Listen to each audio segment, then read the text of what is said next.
One thing is certain, there is no shortage of unexpected discoveries out there. Sometimes all we need to do to find them is dive a bit deeper. Back in 2021, archaeologists from the University of Texas at Arlington announced that they had found something startling beneath the waves of Lake Huron, which, if you know your geography, is one of the Great Lakes situated above and between Lakes Michigan and Erie. Now, what they found wasn't necessarily groundbreaking in and of itself. They were just flakes of a type of stone known as obsidian, that volcanic rock that looks like a chunk of black glass. Obsidian was highly valued by earlier cultures because they could create sharp, useful blades by flaking it into thin pieces. And again, it's not odd to find them in a dig site. What was odd, though, was that these obsidian flakes, dating back roughly 9,000 years, came from a source that wasn't very local to the people who'd been using them. It turns out this obsidian was from the Oregon area on the west coast of North America, a distance of more than 2,000 miles away. Think about it. For as small and easy to overlook as these rocks might seem to us today, they hint at a much larger and more significant story, one that would have been missed entirely if the researchers hadn't decided to look underwater. Not all stories begin and end on dry land. Some tales, it seems, can only be found if we get a little wet, tread some water, and brave the waves. As we've learned over the years, folklore is a creature that thrives in the shadows. And apparently, it's not alone. I'm Aaron Mankey, and this is Lore.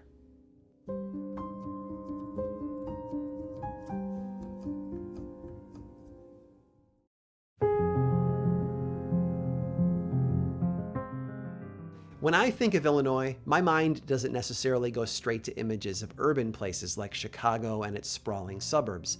I grew up farther south, in the middle of corn country, and I have a slightly different impression of the state. I see roads that run for miles as straight as a ruler, landscapes without hills, and summers hot enough to brew tea on the back sidewalk. But we can always learn something new, because way down south, toward the very tip of Illinois, is a small body of water with a big legend. They call it Stump Pond. It's located just to the west of the sleepy town of DuQuoin, and it's situated in a rare patch of trees that make up the Pyramid State Recreation Area. Now, this pond, shaped today a bit like a very long letter J, might not be the biggest around, but it started to gain a reputation back in 1879, when a local man climbed into his boat one night and rode out to do a little fishing. I imagine it was pretty peaceful out there. No buzz of airplanes in the sky above, or trucks rumbling by on the road, being the 1870s and all. Nothing but the stars above and the glow of the moon painted across the calm pond. But according to his story, that peace was soon shattered. The man, known only by the single name Paquette, described how something moved through the water with such speed and force that it rocked his boat. He looked around, but he couldn't see what might have caused it. And that bothered him. Between the darkness and the impenetrable water around him, he was understandably scared, and so he quickly rowed back to shore. He never fished there again at night. A year later, in July of 1880, two miners believed that they spotted the creature responsible. They were standing on the shore of the pond one day when they saw something a few hundred feet out. It was, according to their description, as thick as a telegraph pole and maybe 12 feet long. To them, it almost looked like a giant snake, and when they noticed that it was heading in their direction, they did what any reasonable human being would do. They ran. In the early 1960s, a local man named Alan Dunmeyer claimed to have a frightening encounter with whatever lived in Stump Pond, one that was reminiscent of that original 1879 experience. Dunmeyer had been in his boat when something large rushed through the water. This time, though, whatever the creature was, it collided with the bottom of his boat, nearly flipping it upside down. Of course, after a century and a half of sightings and questions, people are naturally curious about what the mysterious creature might be. Those stories of enormous serpents have blended with others, claiming the monster is more like an alligator, but thanks to the dark waters of the pond and its remote location, no one has ever been able to get a good look at it. They tried, though. Back in 1968, the pond was partially drained. I can't find an official reason why the process was started, but it seems that they not only lowered the water level, but they also used electric stunning equipment to clear out the fish, and in the process, a 30-pound catfish was recovered. Of course, a catfish, even a big specimen like that one, doesn't even closely resemble the few descriptions that have been documented over the years, and it certainly doesn't account for whatever had the strength to almost knock a boat upside down.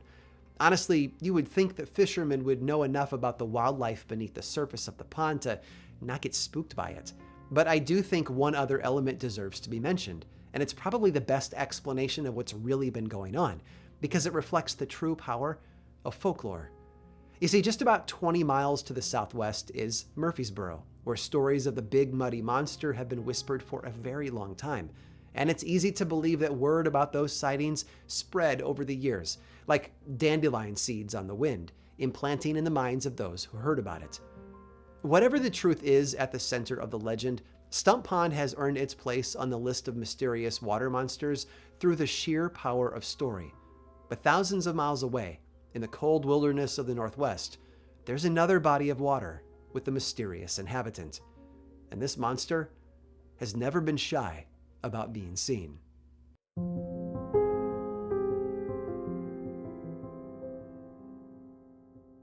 Seeing is believing.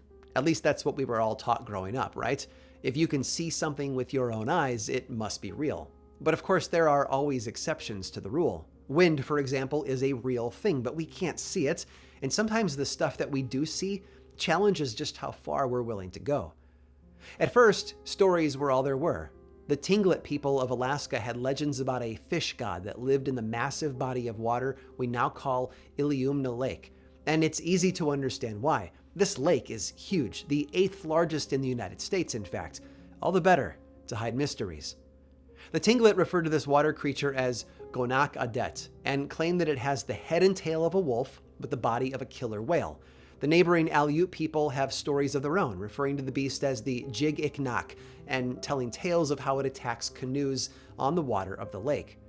But it's a string of modern sightings that have really supercharged the folklore of this lake. Back in 1942, for example, a pilot named Babe Allsworth was flying his ferry plane high above Iliamna Lake with a passenger named Bill Hammersley on board, when both men spotted something unusual in the water down below. From their altitude, the shapes almost looked like boats, which struck them both as odd. So Allsworth flew lower so they could get a better look at it. According to them, what they spotted turned out to be several dozen enormous fish-like creatures. They had long, dark gray bodies, snake-like heads, and tail fins that stood straight up, unlike whales.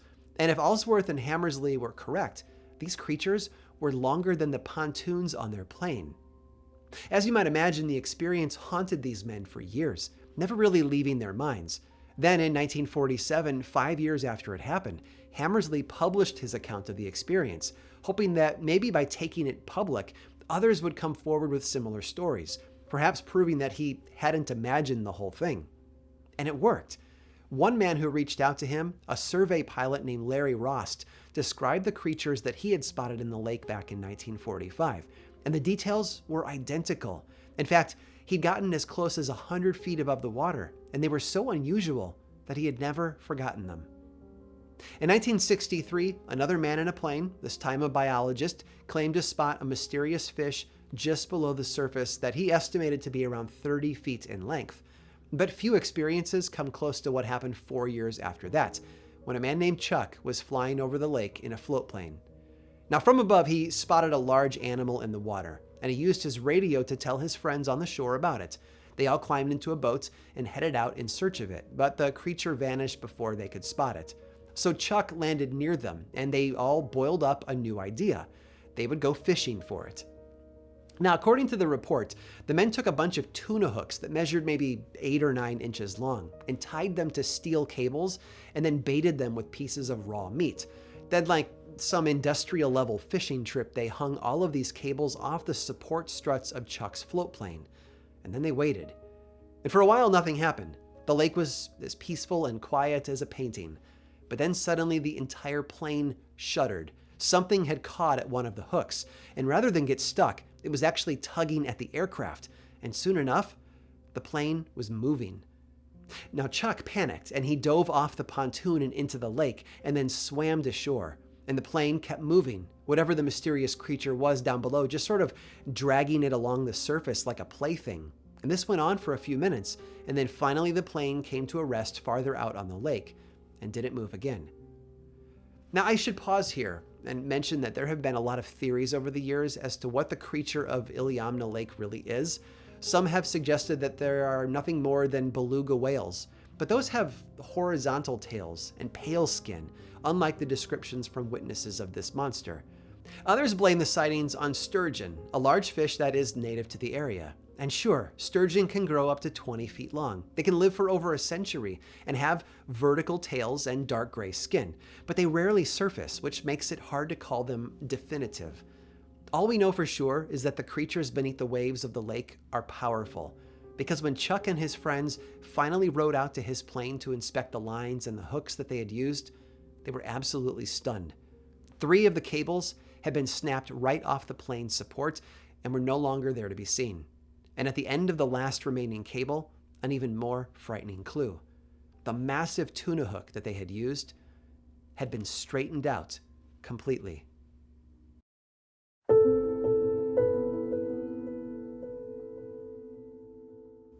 The legend begins deep in the past. The Kootenai people used to live on an island within Flathead Lake, up in the northwest corner of Montana, but they decided to move their settlement elsewhere. Now, it was winter when they did this, so they were able to walk across the frozen water. But in the process, 2 children came across an odd sight. It was an enormous antler sticking up out of the thick ice. One of them wanted to be cautious, but the other grabbed a sharp rock and began to cut the antler free. Soon, though, the ice began to shake, and a moment later, the monstrous owner of that antler broke through the ice, revealing itself. And in the process, much of the ice around the people broke up, and half of the community drowned. The creature was never seen again, but the Kootenai people were cautious of the lake ever since. And it's this legend that has resonated with people who have visited the lake in the century since. Why?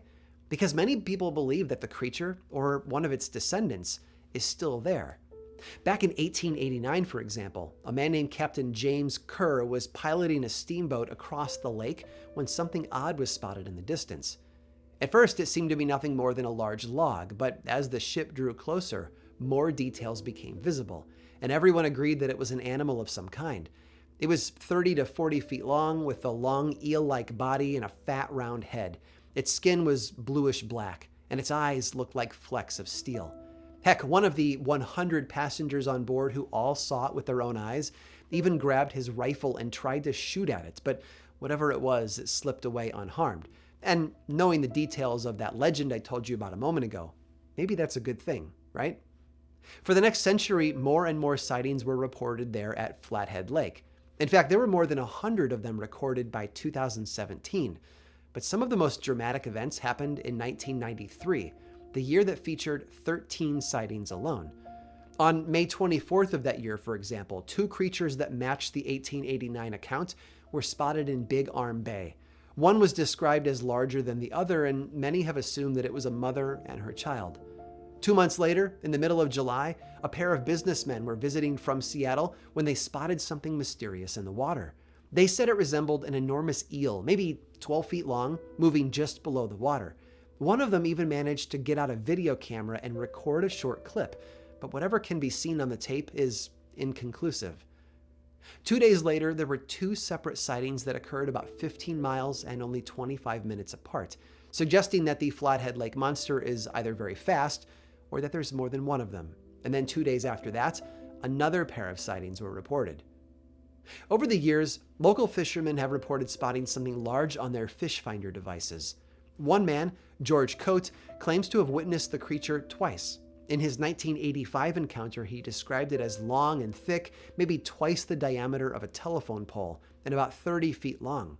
The monster even raised its head out of the water to look at him, before slipping back under the surface and swimming away. But few stories are as hard to explain as the one that took place in 2015. That's when a local judge, Jim Manley, was out in his boat with his wife, Julia. The couple had been enjoying the sun and the beautiful scenery when their battery unexpectedly died. One of them used a cell phone to call for assistance, and while they waited, something else came to find them. The first sign was a noise, like an animal splashing in the water just behind them.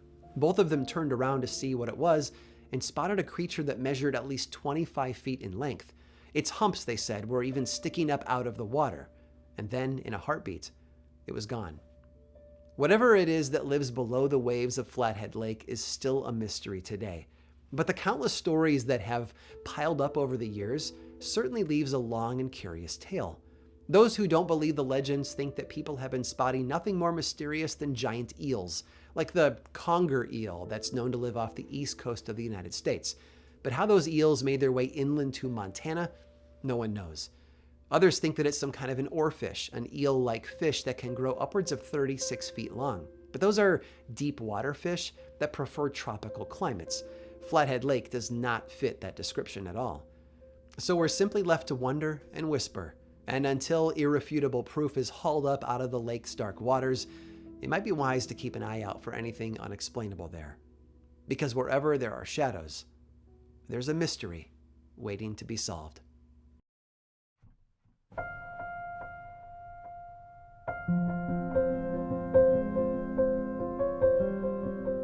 Dark shapes in the water, unusual objects above the waves, the feeling of something firm and powerful slipping past your leg. It's easy to believe that there's something mysterious down in the depths of the lakes that we've explored today. Exactly what? Well, that's not an answer I can provide. But at least one thing is clear. Our world isn't fully explored. And for as confident as people want to be that we've documented everything, it's simply not true. Yes, we have the tools, but it's a big planet, and we could spend decades exploring just one of these lakes in search of answers. As comforting as it is for a lot of people, we need to be okay with mysteries and the stories that they breed. Some, though, are certain that they've seen the truth. On the very same day that Jim and Julia Manley had their unexplainable encounter on their boat back in 2005, a second sighting took place. This one was along the shore, where a 3-year-old boy named Andrew was walking down a dock. According to the story, his mother was busy getting the boat ready for their day out on the water, and her son was having a blast, doing all the things that little boys might do around a gorgeous lake and the beautiful natural scenery. But as he tottered down the dock, he slipped, and a moment later, he vanished into the water. Andrew's mom sprang into action. Her son did not know how to swim, and she knew she had to reach him fast. But as she bolted toward the spot on the dock where he'd fallen off, he suddenly reappeared, almost levitating up from the surface of the lake. After his feet were back on the dock, the little boy smiled and told his mother what had happened. "The flathead monster lifted me up with its tail," he said. And then he added one last chilling detail. "And she has a baby." I hope you enjoyed our journey today. The dark waters of the lakes that dot our landscape seem to be hiding something powerful. Those hidden things might very well be actual living, breathing monsters. Or at the very least, those waves conceal stories, ones that have the power to fill our hearts with fear. But not all stories are what they appear to be. And to help you understand what I mean, I think we have one more lake to explore. Stick around through this brief sponsor break to hear all about it.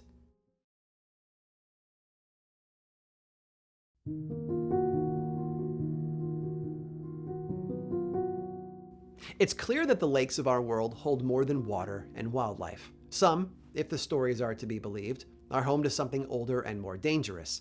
And it's from that dark well that so many stories have been drawn. The one interesting detail that I bumped into for this episode was that a number of researchers have noticed a pattern to lake monster sightings. A good majority of them, it seems, fall within a region of the northern hemisphere known as the boreal forest belt, places with colder waters, less sunlight, and fewer people. And maybe that's the perfect climate for mysterious creatures to call their home, or perhaps they are the best conditions for folklore. But one lake deserves a visit today because it has a different take on the old stories.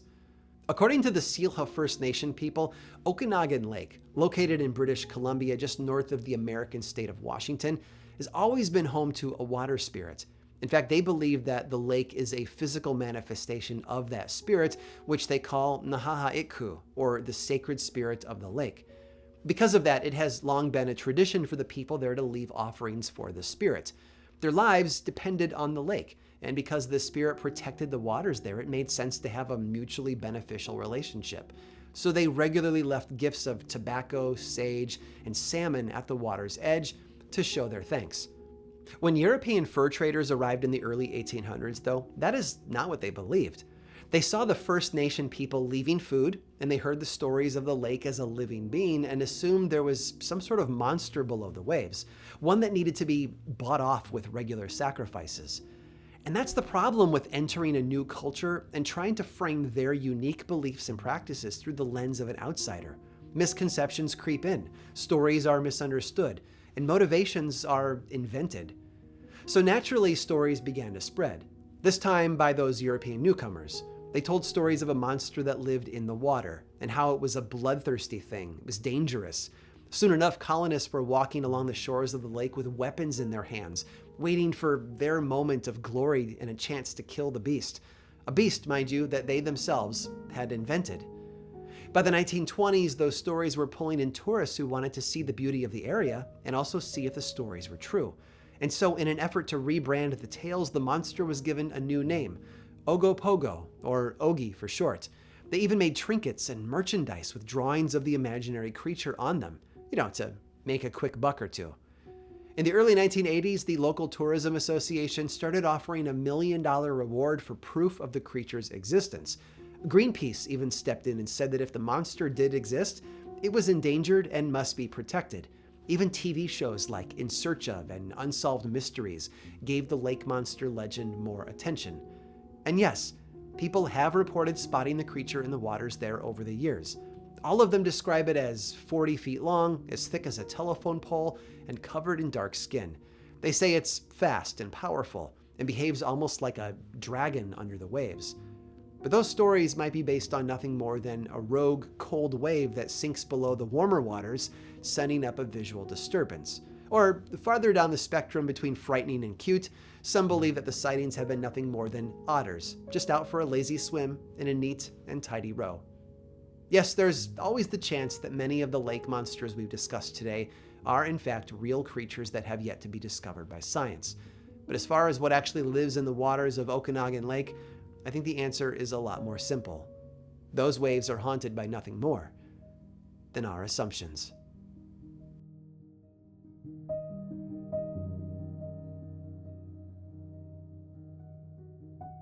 As always, folks, thank you so much for watching. Credits for today's episode are in the description below. Lore has been a podcast since 2015 with over 400 million downloads to date. And you can learn more about this show, plus the book series and the television adaptation over at lorepodcast.com. And of course, be sure to click on the subscribe button and the bell icon so that you never miss any future episodes. Oh, and if you enjoyed this one, click the thumbs up. And you can also follow this show on Twitter, Facebook, and Instagram. Just search for Lore Podcast, all one word, and then click the follow button. And when you do, say hi. I like it when people say hi. And as always, thanks for watching.